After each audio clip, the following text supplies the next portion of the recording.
que también tenía una nota muy filosófica. Sí.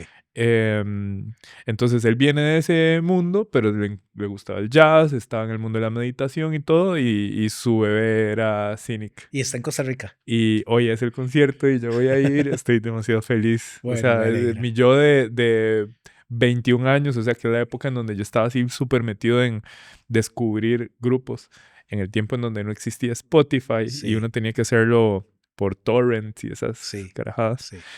o intercambiando con amigos. Descubrí cine que yo estaba obsesionado con el disco Trace Tiner, eh, y van a tocar ese Ah, me disco. alegra. Me Sí, sí, encanta. sí. Sí, me Demasiado encanta. chido. Me encanta. La música de es como de esas cosas que nos permite de navegar la realidad también, ¿verdad? Es loco, es como la voz de las emociones, la voz de el alma, si nos queremos poner místicos. Mm. Pero sí, yo me he puesto a pensar, porque es que o sea, el metal es tan popular dentro de la adolescencia, o sea, en ese momento de la vida. Mm. Hay demasiado caos en la cabeza. Hay demasiadas cosas que no podemos expresar y no sabemos expresar, ni siquiera entendemos qué está pasando. Demasiados cambios hormonales, existenciales, Ujú. y ese ruido así aparatoso e intenso nos permite canalizar, ¿verdad? Sí, además creo que también te genera un efecto de acompañamiento. O sea, muchas de esas letras coinciden, tal vez no con tu cosmovisión, pero de alguna forma sentís que hay alguien por lo menos luchando con lo mismo o struggling, me quiero decir, Sí, sí, ¿verdad? sí. Como alguien que le están costando las cosas que te están costando o no les está encontrando sentido a las cosas que vos no les encontrás mucho sentido. Entonces, desde ese punto de vista, yo creo que ese tipo de música para ese momento de la historia, yo lo sigo sintiendo como una tabla de salvación. Total, o sea, yo a solas escucho música muy pesada. O sea, si a él le gustara más la música pesada, eso es lo que estaría sonando en la casa a todo volumen, probablemente todos los días. Sin embargo, ella me pone ese freno de mano y Sí, entonces en mis espacios a solas yo no la quiero perturbar, ¿verdad? claro. Porque sé que no es música muy digerible para No, muchas personas. no, no lo es. No lo es. Yo voy y vengo.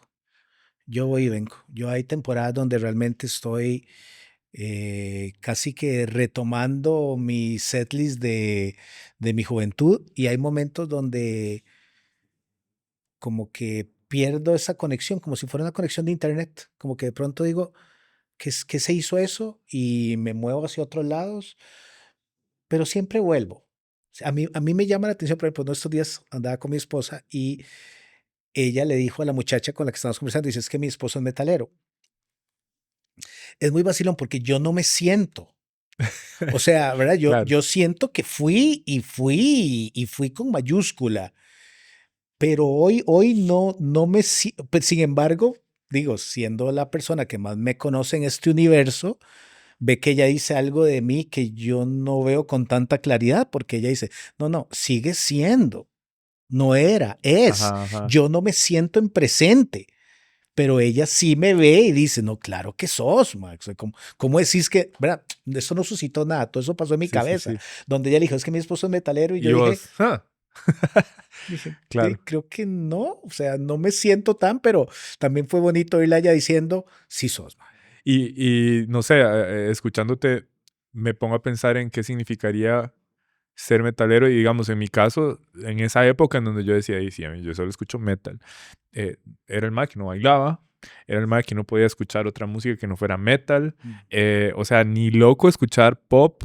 O sea, hubiera estado, mi yo del pasado hubiera estado muy avergonzado de que me guste escuchar Billie Eilish y Dua Lipa Sí, ahorita. sí. Em, pero con el pasar del tiempo lo que sí he hecho es abrir mi espectro y abrirme a, sobre todo ese mundo de la música popular, al que me había negado por mucho tiempo. Mm. Porque sí, por snob diría yo, blues sí, jazz sí, música sinfónica sí, Mm. que era como, es porque eso sí es música de verdad. Sí, Pero no, hay mucha complejidad y mucha riqueza también en todo lo que se hace para entretener. Al final de cuentas es un arte, ¿verdad? El arte del entretenimiento y si está bien hecho, se celebra. O sea, es como escuchar, no sé, lo que hizo Michael Jackson en su momento. Es como uno podría escucharlo y simplemente tener como la superficialidad de lo que se escuchaba en los coros, ¿verdad? Y esos beats pegajosos. Pero luego si te pones a analizar y ver las capas que construyeron un Billie Jean, es como, wow, o sea, había demasiado ingenio, ¿verdad? Sí. A mí, digamos, me ha ayudado a, no sé si abrirme, porque es que para mí abrirme sería como incluso explorar o escucharlo, meterlo más como dentro de mi vida cotidiana y no he llegado ahí, pero digamos, los gustos musicales de mi hija definitivamente me han Sí. enfrentado a toda una serie de manifestaciones, o sea, culturales que jamás yo hubiera ido por gusto, o sea, ¿verdad? Eso por un lado. Ahora que te escuchaba, recordaba alguna entrevista que le hicieron a Fito Páez, siempre tomando en cuenta que Fito es un provocador. Ujú. Entonces, sería interesante preguntarle a él en el uno a uno, ¿si crees eso o nos querías dejar en shock? ¿Ok? Pero él en algún momento dice, no existe algo así como buena música o mala música. Solo hay música que te gusta y música que no te gusta. Ujú. Eso es todo. O sea, viniendo de él es sospechoso porque él es bastante purista, bastante snob para un montón de cosas. Entonces, esa se oye como una solución más bien como demasiado amigable y él no, o al menos para mí, él no es ese personaje, pero sí fue, a mí me dejó reflexionando en el sentido de que, ok, sí, tal vez pudiéramos todos como acordar, decir, ok, chicos, ¿qué tal si empezamos a hablar de la música que nos gusta y no de la música que no nos gusta? L- Me paso a un ámbito que tiene poco que ver con eso, la política, Jorge, Ujú. la política. Eh,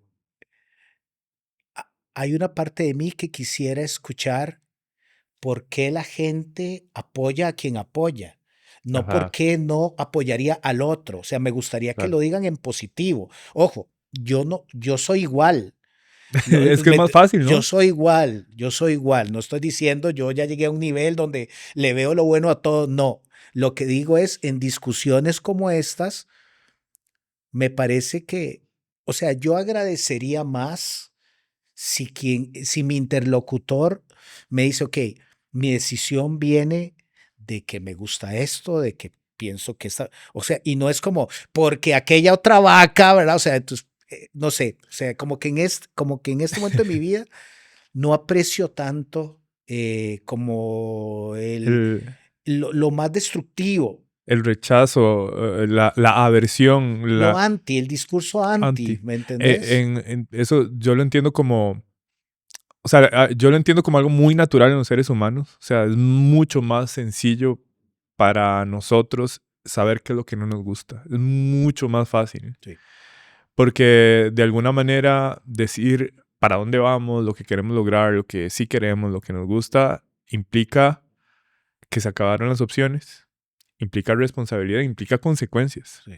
En cambio, cuando simplemente estoy reaccionando, estoy siendo reactivo a no quiero eso, rechazo eso, bueno, por lo menos me puedo mover y alejar y yo no soy responsable, es eso que Mm, está ahí, que no quiero, ¿verdad? claro, claro. Eh, Llega cada 4 años la posibilidad de elegir a quien nos va a liderar como país y nosotros no queríamos eso. O sea, no nacimos en el mundo diciendo, yo quiero cada 4 años escoger a la persona Sí, que se va a encargar de que todo esto. sí. Entonces es más fácil llegar y decir, ah, sí, de estos 20 y pico de personas que se están postulando para ese puesto, sé a quién no le voy a dar el voto. Mm, Ajá, es más fácil. ujú, Y luego ya viene la responsabilidad de, ¿y a quién sí? ujú, Y hijo de puta, es como, ajá, y por 4 años, y luego si le digo a alguien, va a haber una discusión, y si le digo a alguien, a lo mejor va a haber una confrontación, y no nos han enseñado a tener buenas conversaciones sobre estos temas, ¿verdad?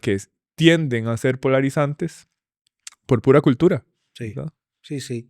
Sí, sí, sí, yo entiendo que es casi como una propensión, ¿verdad? Del Homo sapiens. Eso tiene Sí, sí, sí. sentido. Pura, S- pura supervivencia, como dice Lisa Feldman, Nuestro cerebro no está diseñado para pensar, sino para hacernos sobrevivir. Claro, Tomar una decisión es pensar, sí, es analizar las consecuencias a largo plazo, eh, saber qué estoy dejando, cuál es el peso que está teniendo una cosa sobre la otra, pero decir que es lo que no me gusta, correr porque algo me está persiguiendo y no lo quiero cerca, es pura supervivencia. sí. Sí, hay una frase ahí de Carl Jung que es bastante meme. Yo honestamente no la he encontrado en ninguna de sus obras, pero estoy convencido de que lo que he leído es un 2%, entonces fácilmente sí puede estar en alguno de todos los lados que yo no he leído, donde, porque lo he visto mucho en redes, que dice, pensar es difícil, por eso es mejor juzgar, Ajá, ¿verdad? O sea, yo realmente no sé si Jung, o sea, no suena muy Jung de lo que yo he leído, pero digo, igual me parece una idea es sugerente. una idea sugerente. Eh, pero sí, definitivamente, yo entiendo los mecanismos que hay detrás de, digamos, es que mi problema no es ese, Jorge. Si me permitís ir un nivel para abajo, te voy a decir Vamos. dónde está mi problema, que es que de alguna forma, cuando adoptas una postura de oposición, también te vendes la idea de que estás hablando de un lugar de verdad. Ajá.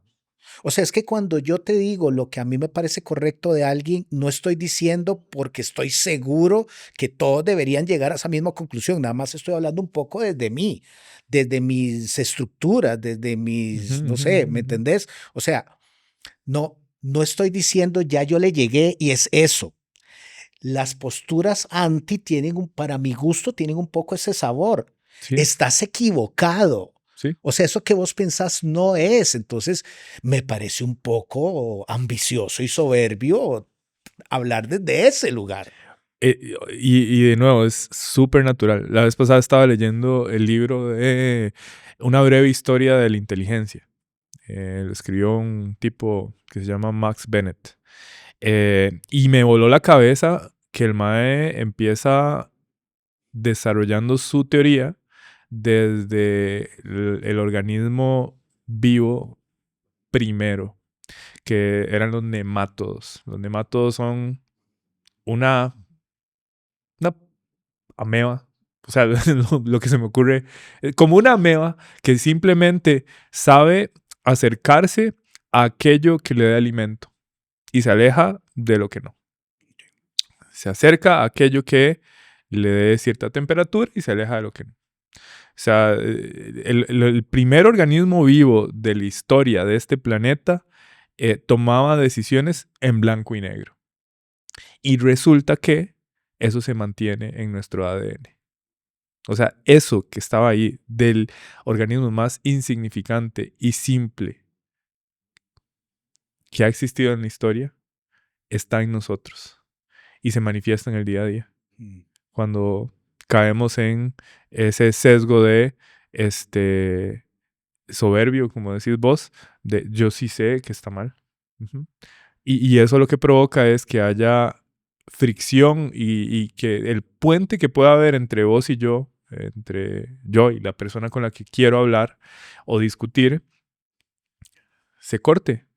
Porque va a provocar en la otra persona que inevitablemente su sistema nervioso también reaccione y Tiene va a cambio, reaccionar a la defensiva. Y tiene las cambio. personas se cuestionan, qué raro, es que yo digo las cosas como son y la gente no me aguanta. Y claro, estás provocando algo en la otra persona. O sea, inevitablemente así estamos diseñados. O sea, eso es parte de nuestra condición.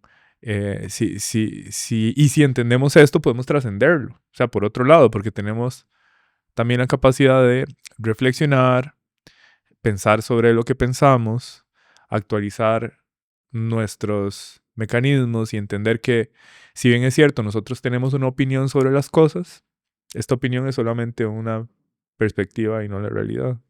Y cuando entendemos esto, también podemos entender que las otras personas tienen su opinión y que no es la verdad. Pero no para juzgarla, sino para entablar una conversación, una interacción sana, de manera que yo puedo enriquecerme al escucharte, al escuchar lo que vos sabes que yo no sé, Sí. al conocer tu punto de vista y, mira, eso me parece novedoso, no lo había visto de esa manera, y enriquecer mi manera de ver el mundo. Y capaz que con mis preguntas, si lo hago desde la curiosidad, también estimular tu mente y darte cuenta de otras posibilidades. Pero para llegar ahí hay que aceptar que el mecanismo natural es polarizar. Y una de las señales que podemos detectar en nuestro sistema nervioso, en nuestro cuerpo, en nuestra experiencia individual, de que estamos cayendo ahí, es cuando se manifiesta el enojo en una conversación.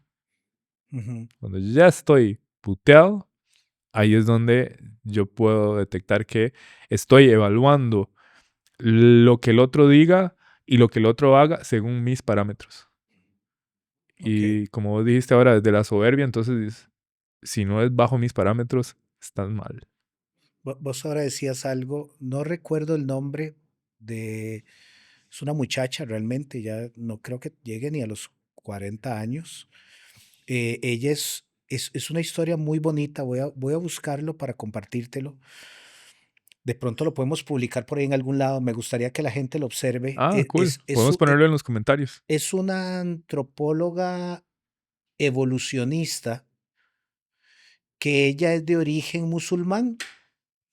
Entonces, a ella la entrevistan y ella cuenta lo que a ella le tomó pasar de la visión creacionista del Islam a ser, digo, una antropóloga evolucionista. O sea, es que ese es el Sí, otro, sí, cayó al sí. otro lado del espectro. Y en algún momento ella dijo algo que me acabas de recordar. Ella decía que la razón por la que nosotros recordamos más lo doloroso que lo agradable, ¿verdad? Porque uno lo oye en la gente, puña, qué lástima que yo sé que debo tener buenos recuerdos con esa persona, pero Claro, los que vienen a mi mente son los traumáticos o cuando claro, nos peleamos. Y ella decía, eso es evolutivo. Nuestros ancestros, o sea, necesitaban recordar cuál frutita los aniquilaba. claro. Entonces no era tan importante la que sabía rico, porque no habían consecuencias, pero si esa que se veía toda bonita y rojita te generaba un shock, digamos, a nivel respiratorio o lo que sea, ese recuerdo lo necesitamos, el otro no. Claro. Entonces dice, la mente sigue haciendo lo mismo, la mente sigue recordando lo doloroso. ¿Para qué? Para tratar de alguna forma de a partir de la experiencia crear un conocimiento que me ayude a no volver como hacia la misma fuente. Entonces, bueno, eso que vos decías de cómo estamos como wired, ¿verdad? Como para que la Ajá. reacción sea de un modo y otro. Y ahora que decías lo de estos seres, me imagino que unicelulares o Sí, muy sí, sí. básicos, no sé. Freud pensaba que la psique humana en su estado más arcaico, entiendas, el niño, funcionaba en una dupla placer-displacer. Ujú, O sea, que no hay ningún grado de ujú, complejidad ujú. en el cachorro humano al inicio. O sea, lo que se siente rico va hacia lo que le genera malestar, lo evita y ahí Ajá. aparece el llanto, Ujú. ¿verdad? Entonces, esa sofisticación que vamos llevando a cabo a lo largo de la vida tampoco significa que dejamos eso atrás. No, para Sigue nada. siendo un drive. Sigue siendo el drive principal. O sea, a ver, es que yo no, a mí no me gustaría como generar esa experiencia de que, y esto es malo. No, no porque volveríamos a caer en esto. Claro, O sea, otra es vez. aceptar, es parte de nuestra naturaleza. Y al aceptar esto como parte de la naturaleza, podemos entendernos, reflexionar con respecto a nuestras emociones, nuestras reacciones, nuestros pensamientos, e ir poco a poco actualizando, ¿verdad? Porque también tenemos ese poder. Em, y si bien es cierto, nosotros nacemos con esta tendencia, y esto que mencionabas ahorita de esa tendencia de placer-displacer, tiene que ver con nuestros umbrales naturales, ¿verdad? Que compartimos con otros animales. Cuando nuestro cuerpo nos manda señales de que estamos deshidratados, tomamos agua. O algún líquido que nos hidrate. Cuando tenemos hambre, comemos. Cuando tenemos sueño, dormimos. Cuando llegan las necesidades relacionadas a lo sexual, bueno, es nuestro cuerpo pidiéndonos procrear, así de sencillo si lo vemos de manera animal. Pero los seres humanos, como tenemos el poder de eh, crear nuestra realidad, entender nuestra realidad a partir de los significados, podemos romper los umbrales naturales. Y cuando digo romper es alterarlos por completo. Entonces ya el placer de comer no es solo comer y satisfacer la necesidad de hambre, es comerme algo rico. Y comerme algo rico no es necesariamente lo que hice ayer y que está en la refri, sino algo más eh, carnosito, Mm, algo más, con más sabores, más umami. sí. O sea, ya empezamos a poner capas de lo que significa placer para mí, ¿verdad? Decía Yuval Noah Harari que nosotros somos el único animal que se creyó la historia de que para ser felices necesitamos un lomito y una copa de vino. Es a partir de significados. Mm, Igual el displacer, o sea, ¿qué significa el displacer? Para algunas personas hay un displacer al que se acercan, que es el ejercicio, porque entendieron que tiene un beneficio a largo plazo. Hay personas que dicen, no, ¿para qué yo voy a hacer eso? mm. Meterse en hielo. ¿Cómo yo me voy a hacer eso a mí? O sea, ¿a cuenta de qué? ¿Por qué incluso? ¿Por Ajá. qué lo haría? ¿Por qué lo haría? ¿Por qué me haría esto? Exacto. Ajá. Claro, y hay personas que entienden los beneficios y asumen ese displacer Mm, por algo mayor a largo plazo. He estado leyendo sobre diferentes derivaciones de la filosofía socrática y me llamó muchísimo la atención una que para mí fue una novedad, que es, eh, en inglés es Enlightenment Hedonism, el hedonismo iluminado. ok. Que esto lo aprendí de William Irvine. Ah, sí, el estoico. Ajá, que lo que dice es que la mayoría de las personas, cuando quieren caminar un camino espiritual en esta sociedad actual, están caminando el camino de un hedonismo iluminado. Que es como, no voy a caer en el hedonismo por hedonismo, o sea, solamente placer por placer, sino que voy a tener un set de reglas, ¿verdad? Una guía ética para saber qué sí, qué no. Si me va a tomar una copa de vino, me tomo la copa de vino, pero solo una. Que si, no sé, decido ser poliamoroso o tener una relación abierta, ¿verdad? Por las razones que sean, hay ciertas reglas. El hedonismo puro es yo le entro a lo que sea porque puede ser que no haya un mañana. Ajá, el famoso YOLO. Mm, Ajá.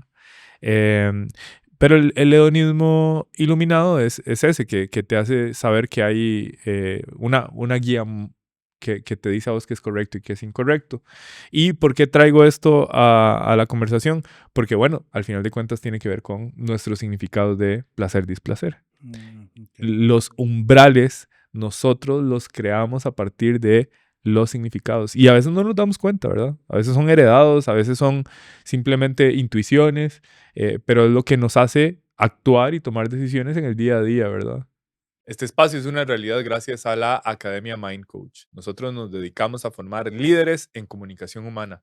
Tenemos una misión y es cambiar por completo los paradigmas que hay en contra de las personas que se encargan de liderar a otros. Se dice que una de cada 3 personas que asciende a un puesto de jefatura no ha tenido una formación que le permita interactuar de la mejor manera con su equipo y crear un ambiente saludable para que todos se desarrollen y haya una comunicación efectiva. Nuestro modelo consiste en acompañar de forma personalizada a todos aquellos que quieran mejorar sus habilidades para construir acuerdos y solucionar conflictos por medio de nuestro programa estructurado que te va a permitir comprender cómo funciona la mente, cómo construimos las emociones, cómo operan los seres humanos, cómo el lenguaje impacta nuestra versión de la realidad y a partir de ahí adquirir herramientas para influenciar, para acompañar, para tomar decisiones, para dar feedback, para recibir feedback, para dar peticiones, para contar historias y muchas otras cosas más. Si vos sos una persona que quiere desarrollarse, crecer profesionalmente, con una vida balanceada, con nuestro modelo, te voy a invitar a darle clic al link abajo. Nosotros te vamos a estar esperando para acompañarte en una sesión completamente gratuita, darte los detalles y saber si calificas para ser parte de nuestra tribu de líderes en comunicación humana. Sí, sí, vamos como recorriendo un mundo simbólico, además cargado, aunque se oiga contradictorio, más bien de un montón de imaginarios, o sea, el simbólico e imaginario más bien no son como lo mismo, pero sí creo que vamos por la vida persiguiendo cosas que si las analizamos a la luz, diría uno, como un ejercicio socrático, un poquito más como riguroso, como decir, ok, yo voy detrás de esto, pero ¿por qué? O sea, Ujú, porque me enseñaron a ir detrás de eso, porque hay algo en mí que tiende a ir hacia eso, porque está de moda, porque lo vi ayer en TikTok, ¿verdad? O sea, ¿te has dado cuenta la cantidad de veces que incluso uno mismo llega y trata de justificar una idea diciendo, más, lo vi ayer, ¿verdad? Y no hay ninguna pregunta de, ok, pero eso ajá. ya le da algún valor, le da algún criterio de veracidad. Sí, porque lo estaba diciendo un psicólogo. Ajá, pero entonces los psicólogos son infalibles y los que están en TikTok no podrían nada más estar hablando de lo que se les ocurre. Eso no tiene que ser malo. No estoy Ujú, diciendo que todo el mundo debería hablar desde un lugar de total como conocimiento de todo, no creo que eso exista, pero sí me llama la atención el momento que estamos viviendo, de pronto alguien dice, bueno, es que empecé una dieta porque ayer vi un video que decía que, ¿verdad? Ojo, sí, ojo, sí, sí. y cuidado, cuidado. Yo creo que todos estamos ahí, no estoy diciendo, a mí no me pasa y no. Sí, vos Lo estás que hablando más por me llama experiencia propia. lo que más me llama la atención es cómo esa información puede ingresar de un modo que se coloca como en un lugar de verdad. O sea, es muy loco, es que cuando ya lo pensás en frío, hasta para las cosas más triviales, uno de estos días me sucedió, caí de nuevo en la trampa. Me recomienda, no me acuerdo cuál es, el título decía, luego de hacer este documental, todos los que participaron terminaron en terapia. Oh, wow. ¿Verdad? Y claro, yo caigo Sí, sí. Es redondo, como, me yo están caigo hablando a mí. redondo, redondo, ¿verdad? Entonces me voy a buscarlo, está en HBO, lo empiezo a ¿Cómo se ver. llama? eh, the Yogurt House Crimes, los crímenes de la casa del yogurt. Oh, The wow. Yogurt House Crimes, Por sí. aquello de que existan más masoquistas que quieran Sí, no, entrar. pero eso es el punto. O sea, lo empecé a ver y yo dije, ¿por qué tienen que ir a terapia por esto? O sea, Están lo que yo exagerando. sentí es, ok, es un documental más de un loco que se metió a un lugar público, balació a Ah, algunos, ok.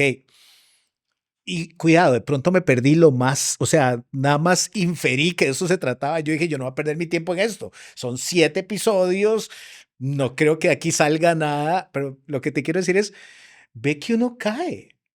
O sea, es más, y si todos hubieran terminado en terapia, ¿eso qué significa? Nada.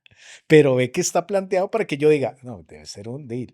sí, sí. Le salió el diablo, los extraterrestres, o sea, vieron algo que nadie ha visto y no, donde lo empecé a ver, yo dije, sí, es un típico, una típica serie documental. No digo que, digo, dolorosísima, porque además eran jovencitas y todo, o sea, tiene todo, o sea, no quiero sonar como insensible. Quiero decir que yo me imaginé un documental en mi cabeza y dije, eso va a ser como Aterrador. nada que yo haya visto en mi vida. No, es bastante parecido a bastantes cosas que he visto en mi vida. Claro. Sin ser ese un tema que a mí me atraiga. A mí miras que a mí las cosas de serial killers cuesta En mucho que me serio. agarres, pero muy, muy, muy difícil. O sea, es un Hay tema que yo digo, una. sí, sí, claro que hay serial killers. O sea, alguien diría, pues usted como psicólogo. Sí, sí, o sea, no tengo mucho que aportar realmente. Sé que existen, sé que, o sea, miras que no me seduce nada, Qué nada. interesante. Ese tema no me seduce Ahora nada. que te estaba escuchando de cómo te captó la atención este documental, hay un escritor de ficción, o sea, yo diría que es mi escritor de ficción favorito, es Chuck Palahniuk, el que escribió Fight Club. Fight Club. Y hay un cuento corto que se llama Guts, Tripas.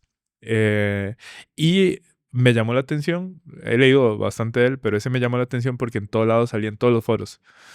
Mae, la gente que lee este cuento termina desmayada. La gente que lee esto, se han desmayado 75 personas. Cuando Chuck Palahniuk lee este cuento en un auditorio, la gente se desmaya. Yo, madre, ¿qué es esta vara tan cool? Y lo leí, está heavy, muy gráfico, muy gore. No es de terror, es, es raro. Si alguien tiene los guts Sí. para buscarlo, búsquenlo y luego nos cuentan qué les pareció en los comentarios. Pero no fue tan fuerte para vos. O sea, si uno se pone a imaginar lo que él describe, o sea, yo siento algo. O sea, Ok, pero para desmayarme no. De ok. hecho, yo creo que yo te lo había pasado hace unos años y vos me dijiste, no fue para tanto. ¿Cuál? Ese, Sí, sí, sí. pues tengo que Pero es que leerlo. vos tenés un estómago diferente. Tengo que leerlo de nuevo. Sí. Sí, a mí ese tema no me atrae mucho. A mí Los no. serial killers. A mí me parece fascinante que a la gente le atrape eso. O sea, a mí me gusta. No es como que yo soy fan y todos los que salen los quiero ver. Digamos, Il me puso a ver el de Jeffrey Dahmer y fue como, Il, ¿por qué me estás haciendo esto? O sea, yo quiero ver comedia en la noche. No quiero ver esta vara. O sea, Sí, es demasiado estresante. sí, yo ese sí lo vi. Yo ese sí lo vi, me pareció interesante. Pero sí, es que hay gente que realmente se aficiona con el tema, ¿verdad? Desde diferentes lugares, ¿verdad? De tratar de comprender qué los lleva. Algunas veces los documentales sobre asesinos en serie, para mi gusto, cometen, yo no diría un error, pero creo que es psicológicamente peligroso, que es que tratan de hacerte un profile como de la infancia para Lo explicar, humanizan. velo claramente, el papá lo golpeaba y cómo no va a salir un asesino en serie de ahí. Ahí, digamos, yo por mi profesión, yo siempre digo, esto es un poquillo más complicado que eso, ¿ok? Sí, O de sea, hecho, Robert Sapolsky habla de un gen que se llama MAO alfa, que él dice, este gen, algunas personas lo traen. Y si este gen se enciende, resulta que sale un psicópata. Pero para que ese gen se encienda, esta persona tuvo que haber sufrido abuso de pequeño. Si esta persona tiene el gen y no sufrió abuso, no va a ser psicópata. mm, Si una persona sufre un abuso de pequeño y no tiene el gen, no va a ser psicópata. mm, O sea, es como una lotería al final de cuentas. todo es una lotería. Pero sí, cuando nos presentan esta cantidad de documentales, primero nos hacen caer en esa sobresimplificación de, si esto pasa, luego esto pasa, ahora entiendo todo, ¿verdad? Sobresimplificación. Y lo otro es que lo presentan al final de cuentas casi como un héroe, ¿verdad? Entonces la gente se identifica ya con el asesino en serie. Llámese ficción o documental, porque en ficción te encontrás con series como You, ¿verdad? Ujú, Yo no la he visto, pero sé que es muy yo famosa tampoco. entre las chicas de un mae que es un psicópata ahí, que es stalker. Está Dexter, Claro. que es famosísima. Siguen sacando Yo vi bastantes temporadas. Sí, sí, yo episodios. también. Y nada, o sea, yo entiendo que es parte debe ser morbo y también algo muy arraigado en nosotros como especie, ¿verdad? Mira, como yo ya conozco cómo se comportan, entonces tengo la idea de que ya me puedo alejar de eso. Ujú, ujú. Y lo otro que me hace pensar es algo que está muy relacionado a cómo funciona el humor en los seres humanos. O sea, el humor proviene de distancia, de tiempo y lugar en relación al dolor. Entonces, si yo sé que a mí no me está pasando eso, es suficiente como para que yo esté relajado. Mm, En el caso del humor, si algo le está pasando a alguien, como que se cae culo, se resbala, ¿verdad? Y yo veo que todo está bien, probablemente me vaya a reír y esa persona también. mm. Hay distancia de tiempo y lugar de algo que pudo haber ocurrido y no ocurrió. Todo está bien. Y sobre todo, si no me pasó a mí, mejor. Entonces, creo que por ahí debe andar. Y quería comentar algo más sobre esto. Ya me acordé. Una confesión. O sea, yo de pequeño, yo estaba fascinado con estas varas. O sea, de adolescente yo quería conocer la historia de Charles Manson. Buscaba en todo lado. Leía libros, la historia de Hitler. Yo quería entender ese tipo de mentes malvadas. Mm.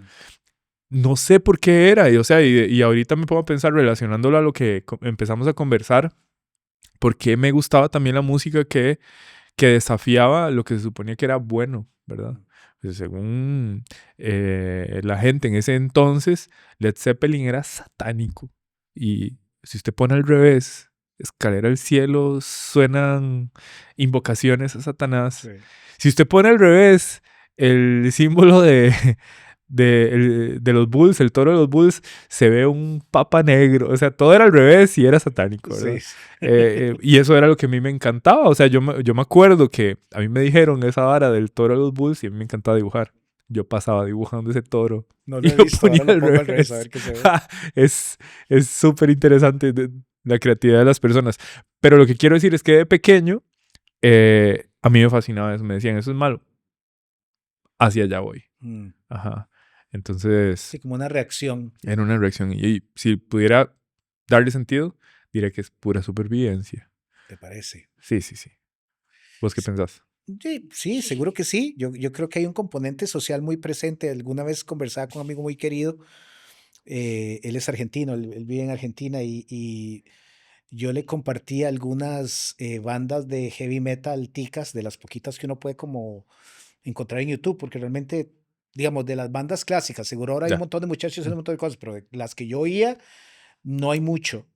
Y entonces lo primero que él me dijo es, no entiendo dos cosas, ¿por qué cantan en inglés? No lo Mm. entiendo muy bien. Y segundo, ¿por qué todas son cosas satánicas? O sea, ¿cuál es el punto?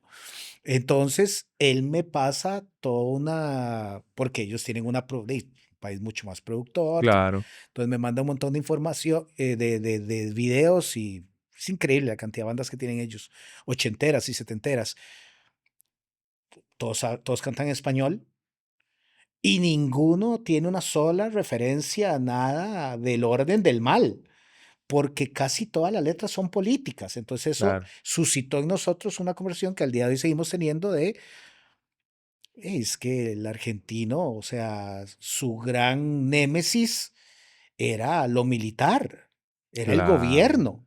Entonces la música va en contra de Claro. eso.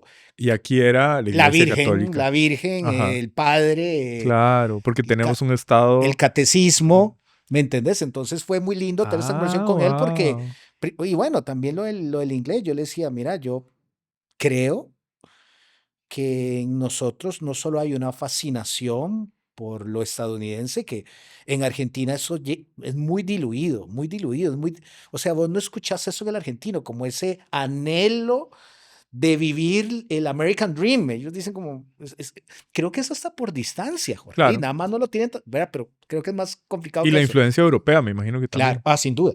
Pero lo que hablábamos es, y lo que le decía a él es, yo creo que algunas bandas nacionales, consciente o inconscientemente, fantaseaban un poco con la historia de Sepultura.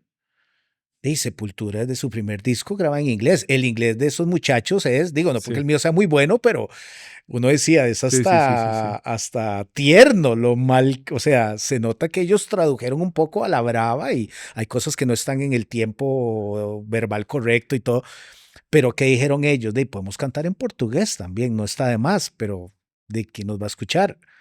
Podemos intentarlo en inglés y además Sepultura es una señal de que la pegan y, Sí, sí, ¿verdad? sí. Entonces yo le Increíble. decía a él, yo creo que también en el caso de nuestras bandas era si nos escucha Electra, si por aquí anda alguien Claro.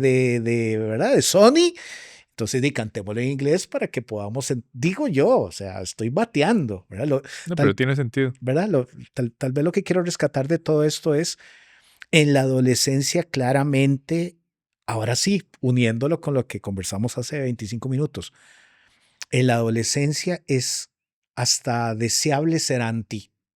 Sí. No en todos. No yo, hablando de genes, habría que ver por qué algunos nos da por ser antis y otros tranquilamente dicen, no, aquí está el camino, vámonos tranquilitos y tiene como ciertas ventajas ir ahí tranquilos. Tengo dos reflexiones con respecto a eso. La primera es, se cumple la teoría de que es más fácil alejarnos de algo que acercarnos a algo. Y en el caso de la adolescencia es esa búsqueda de nuestra identidad fuera de la familia. Es alejarnos de eso, Claro, ¿verdad? claro. Em, Y entonces a algunos nos da por ahí, por el rock y las cosas oscuras y que desafían el status quo. Tenemos claro lo que no queremos. Y estamos en búsqueda de algo que nos haga sentir parte de o tener una identidad mucho más eh, alejada de la familia. Es como el sesgo de pertenecer a algo, pero también sobresalir. Mm, Ujú. sí. Y de lo otro que me doy cuenta es que eso todavía sigue en mí. O sea, al mismo tiempo que digo, de la adolescencia, sí, bueno, o sea, pero ¿por qué vas a ir a ver a Cínico y, por ejemplo? O sea, es una vara súper snob. O sea, Sí, pero yo, o sea, digo, creo que te estás tratando con mucha, o sea, venís un poco autoagresivo. No, no, yo no creo que sea una cosa snob, realmente me parece que, o sea, es un deseo como de tratar de forjar una identidad con la fantasía de que va a tener como rasgos inéditos, o sea, esta fantasía del humano de yo voy a tratar de ser yo. Ok, o sea, eso es claramente no entender lo más básico de cómo funciona, pero igual ve que eso está en todos nosotros, Jorge. Todos nosotros queremos distinguirnos desde algo. ¿Me entendés? O sea, muy pocos de nosotros abrazamos algo porque todo el mundo lo quiere. No, yo creo que así no funciona. Yo creo que más bien uno anda diciendo como, ok, no, yo me distingo, vean, todo el mundo lee esto, yo leo esto. ujú, No es cierto, hay un montón de gente leyendo esto, tal vez no son los con los que vos interactúas. Entonces estás como creando como esa diferencia. Yo en estos días escuchaba a un sí. filósofo que a mí me gusta mucho, creo que te he mandado un par de cosas. Es argentino, Darío Stanzreiber. Y Darío decía algo genial y captó mi atención porque él estaba hablando de un libro que para mí fue muy impresionante, o sea, me impactó mucho cuando yo lo leí. Es un libro escrito por un filósofo de esos que eran súper pro posmodernidad, que era como, en los 90 esa era mi nota. O sea, mi credo era la posmodernidad, tráiganse todo al suelo, nada es real, o sea, Wow. despedacemos todo a ver qué queda, ¿verdad? Entonces, bueno, yo leía mucho posmoderno y uno de ellos era, ya, yo creo que ya falleció, filósofo italiano, creo que se murió, pero bueno, digamos que se llama Gianni Vattimo. Y Gianni Vattimo escribió un libro que a mí me impactó mucho porque yo lo leí por las razones incorrectas y por dicha, porque Gianni Vattimo era un nietzscheano. Entonces, y yo en mi furor con Nietzsche, entonces alguien me lo recomendó y me lo compré. No, me dijo, léete a Bátimo. Y el que me encontré en la librería a la que yo iba, que sigue estando ahí en San Pedro, el libro se llama Creer que se cree. Mm, Entonces él cuenta su experiencia como italiano, eh, crecido en una familia católica, en una sociedad muy católica, que además es una sociedad que se siente casi como de alguna forma partícime o creadora de lo que hoy entendemos por catolicismo, entonces no es cualquier catolicismo. Y él cuenta cómo él empieza a introducirse en la filosofía y cómo para él leer a Nietzsche era casi doloroso, porque él tenía un background católico con el que él no se sentía distanciado, pero donde leía a Nietzsche, casi que lo que él termina diciendo es, no más, distánciese. O sea, no sea tan básico, ¿verdad? Entonces él decía que era una cosa muy dura para él, muy, muy dura para él. Y él eso era o es homosexual. Entonces él decía, imagínense el revoltijo. O claro. sea, un italiano católico, nietzscheano, gay en ese momento donde, digo, Sí. había una clara, ¿verdad?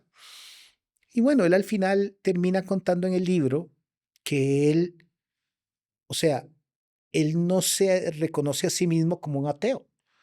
Él dice, o sea, por ejemplo, yo tengo muy buenas razones para no creer si me siento totalmente sacado de la cosa más eclesiástica.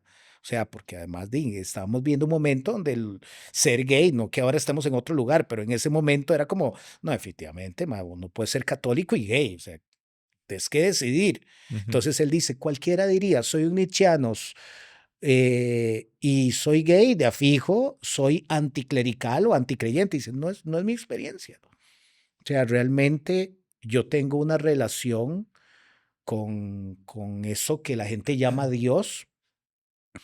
Y ha sido algo también nutritivo para mí, digamos, no tengo una sola Ujú, buena razón para seguir los pasos que Nietzsche pide. Dice, claro. no es que yo dude de Nietzsche, es que Ujú, ese deseo de Nietzsche de que todos seamos como laicos, él decía, "Mae, no tiene mucho sentido, o sea, no hay problema". Entonces él dice, casi al final del libro, Vátimo dice que lo llama un amigo de su infancia, porque Gianni Vattimo era como un rockstar en la filosofía ah, italiana. Entonces, un ex compañero de él hace un gran esfuerzo por encontrar su número y lo llama y le dice, Gianni, vos no te acuerdas de mí, pero nosotros estuvimos en la primaria y me impresiona ver lo famoso que sos, tener libros y todo. O sea, yo quiero preguntarte algo porque te escuché en una entrevista. Entonces, ¿vos sí crees o no crees?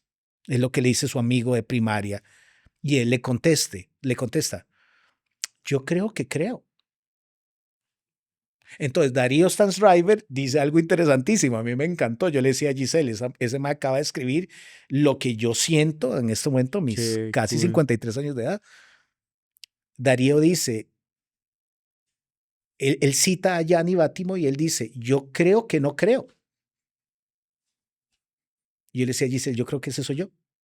Yo creo que no creo. Creo que me define mucho más eso que Vattimo.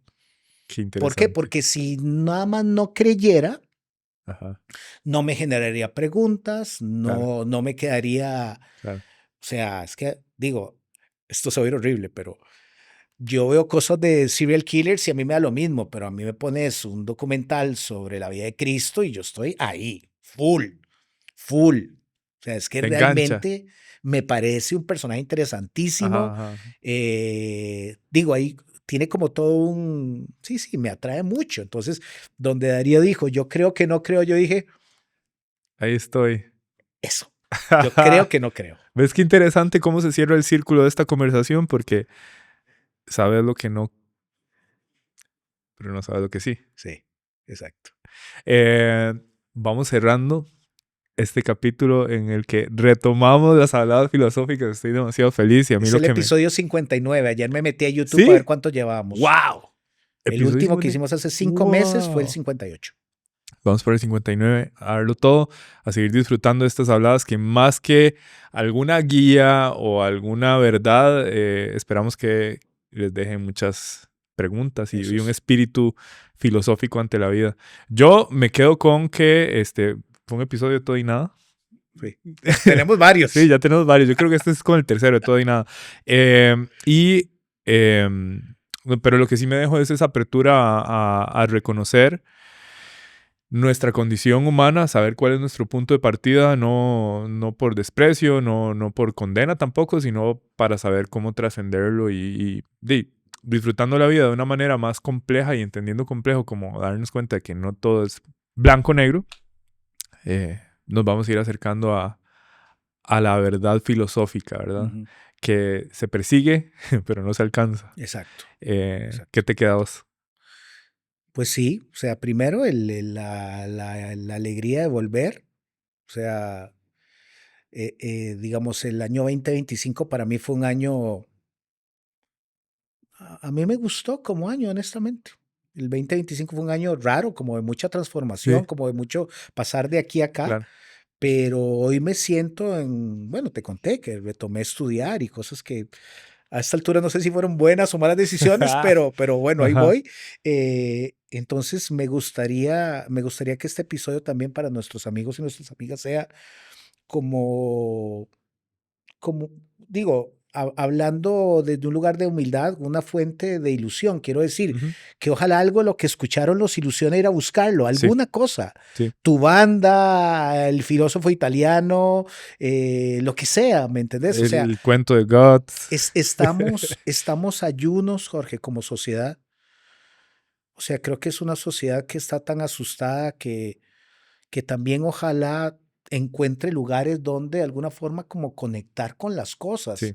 ¿verdad? Porque yo sí veo como mucha aridez, veo sí, sí, no sé, yo creo que la gente no está en no está en un buen, bueno, y no ve el mundo y lo entiende, no, no, ¿verdad? O sea, es que el mundo está de cabeza, Está como lo loquillo. hablamos ahora, tal vez ha Ajá. estado así 400,000 veces y uno cree que es la primera vez que el mundo se pone de cabeza, pero yo lo que quiero dejar en este episodio es, eh, ojalá la invitación a que busquen, a que no crean, a que busquen algo, lo que sea, música, lectura, poesía, ¿verdad? O sea, no quedarnos como en ese quietismo de todo está fatal, como Ujú. un nihilismo loco ahí, como de entonces de ya no hagamos nada, porque realmente creo que podemos hacer cosas por nosotros y podemos hacer cosas por los otros también, Sí, primero nosotros para poder compartir. tal cual. Esperamos que lo hayan disfrutado tanto como nosotros. Chao. Chao.